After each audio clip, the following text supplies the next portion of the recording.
The first month of the season is always an interesting time because it's when we see the most amount of flukes during the season. Every single year we see teams and players, both good and bad, just fail to perform how they were expected to perform coming in, and at the top of the standings there are always teams that soar out of the gate before inevitably falling off over time. That brings us to today's video, where we will be going through the 5 most surprisingly good NBA teams so far, and we'll be determining whether their hot start should be seen as something that can be for real, or if it's fraudulent, with some of these teams genuinely being good enough to keep this level of play up, while others will most assuredly flounder when everyone else adjusts to what they're doing. Plus, if you want to hear more about this topic, we're going to be going even deeper into things in my community over on Raptors, so come join the fun there for even more exclusive basketball content. Now with that being said, let's begin.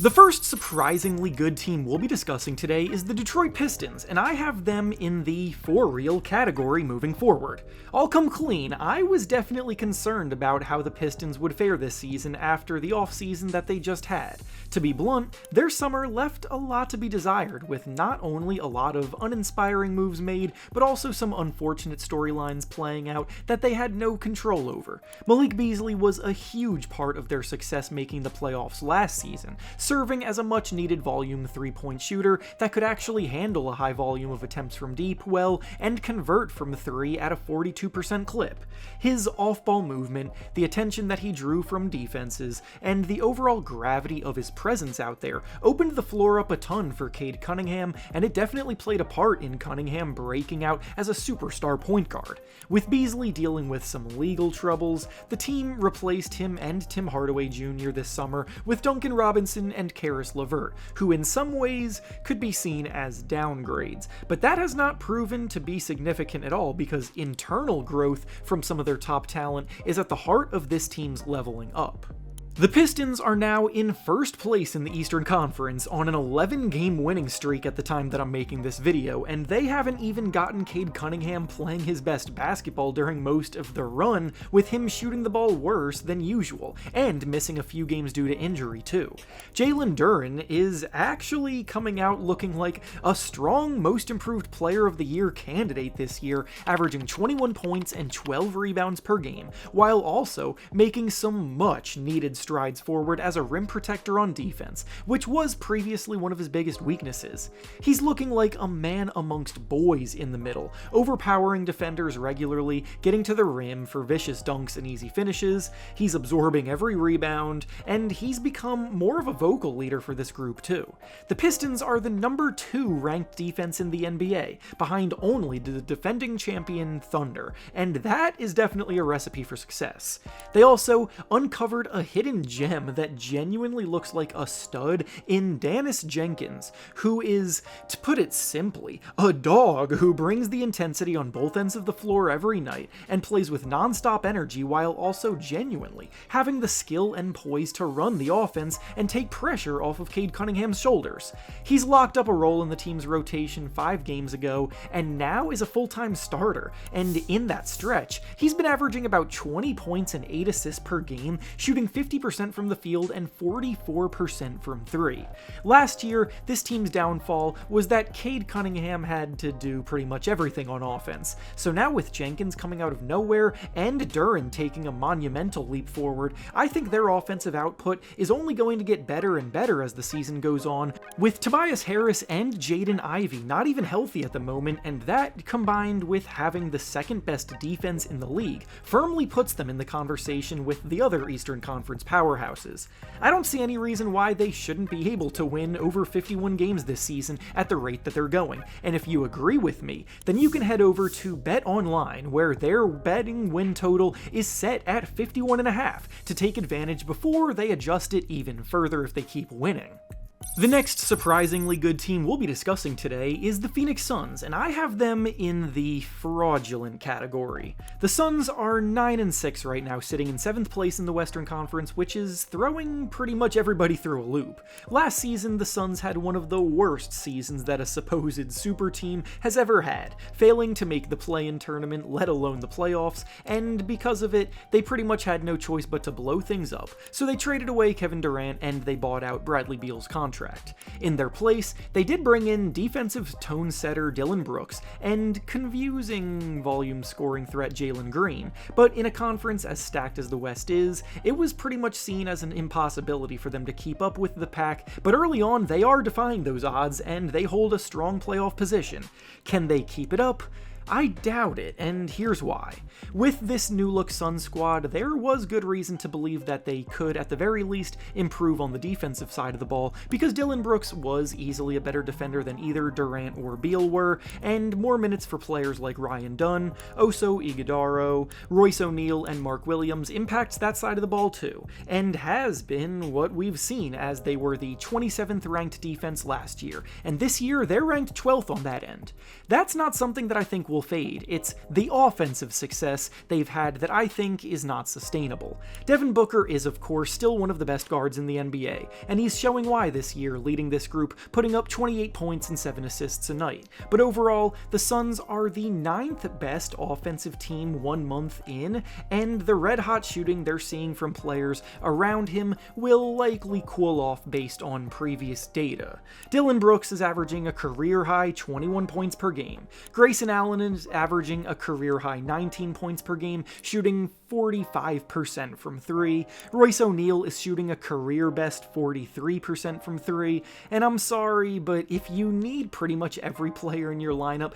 to be having a career year to barely cling to a playoff spot, I struggle to buy into it being something that can hold strong over the course of an 82-game season. They're going to be better than people anticipated, and could still definitely snag a spot in the play-in tournament, but I just don't think they have the overall talent to keep up and make the playoffs in a loaded conference. The next surprisingly good team we'll be discussing is the San Antonio Spurs, and I have them in the for real category. The Spurs are 10-4 to start the year comfortably amongst the best records in the West so far, and they haven't even been at full strength yet, which is the basis for a lot of my confidence in this group to stay the course. They are one of just 3 teams this season that rank in the top 10 of the NBA on both offense and defense, ranking as the 10th best offense and the 5th best defense at the time of me making this video, and there's good reason to believe that the offense can get even better. When the season began, De'Aaron Fox wasn't even playing because he was still recovering from an injury, yet they were one of the last teams to lose a game, winning 5 in a row out of the gate. Last year's Rookie of the Year winner Stephon Castle looked even better on the offensive end, showing notable improvement as a driver and a facilitator, dishing out about 8 assists per game this year. Harrison Barnes has been a lights-out shooter from 3 so far, serving as a reliable veteran on the wing. Rookie Dylan Harper provided an immediate spark of creation off their bench, scoring in double figures in every game he's played so far, and most importantly, Victor Wembanyama looked like he was finally ready to make the leap to being an MVP caliber player. He's been by far the best defender in the entire league so far, and is once again leading the NBA in blocks by a wide margin. He's also been scoring about 26 points per game, trying to settle for less tough perimeter jumpers and get more going around the basket, and at full strength, this is absolutely a team with the firepower to compete with anybody. But with that being said, I do need to acknowledge that health is a serious red flag with this group. Victor Wembanyama is already injured again and is expected to miss several weeks. Dylan Harper suffered an injury after playing just 6 games that is holding him out for another few weeks. Stephon Castle is out for another week or 2 with an injury, and all of this extended time being missed by key members of their core is making it more and more difficult to gel and build chemistry together, which has always been a massive part of winning at the highest level. Ultimately, there is still a lot of basketball left to be played, so I'm not going to overreact too much to this, because they have proven they can still rattle off wins in spite of these setbacks, and at full strength, their talent is worth buying into, hence why I have them in the for real category today.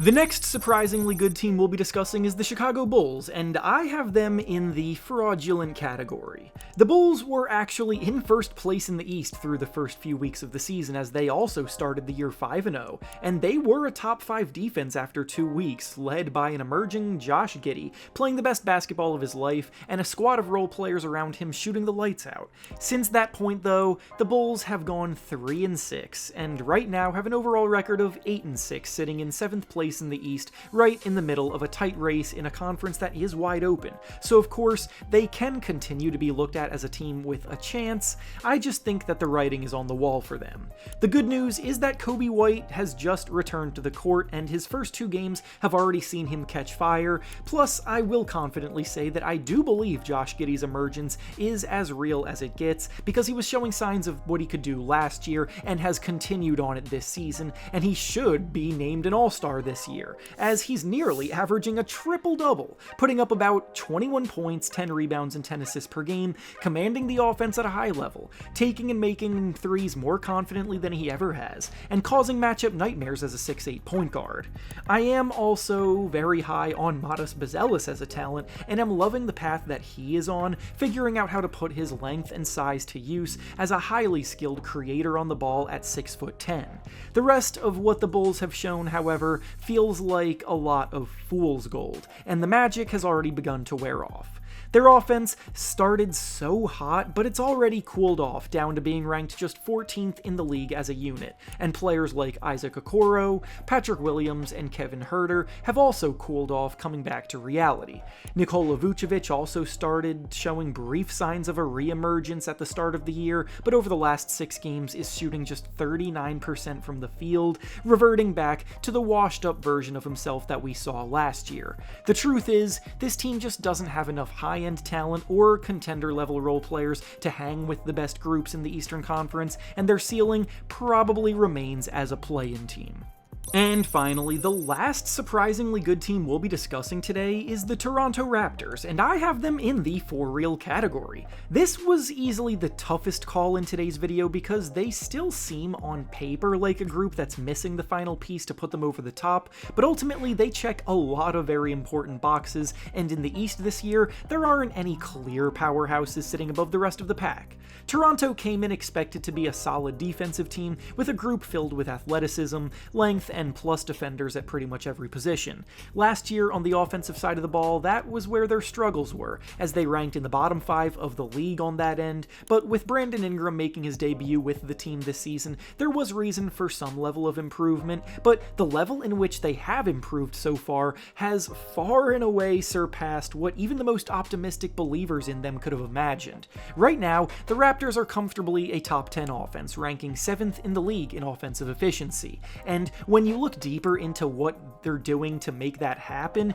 you see a squad that does exactly what teams in contention need to do to stay there. For one, they're leading the entire NBA in fast break points, ranking number 1 in that regard, pushing the pace as much as possible and generating a lot of easy baskets night after night. Now, I know what you're thinking. In the playoffs, the game slows down a ton, and fast break opportunities historically always reduce across the board, so that's not a game plan that's very sustainable. Well, it's a good thing that the Raptors are also the 3rd best half-court offense in the NBA right now too, so when things do slow down, they still have a strong foundation to fall back on. Yes, Brandon Ingram has opened things up a lot for them, and his work in the mid-range and as a pure shot creator is a blessing, but this is fully a group effort. Scotty Barnes is shooting the ball a lot better, RJ Barrett continues to be a reliable secondary scoring threat, improving a lot as a finisher at the rim so far, Immanuel Quickley's speed has been the catalyst for their fast break dominance,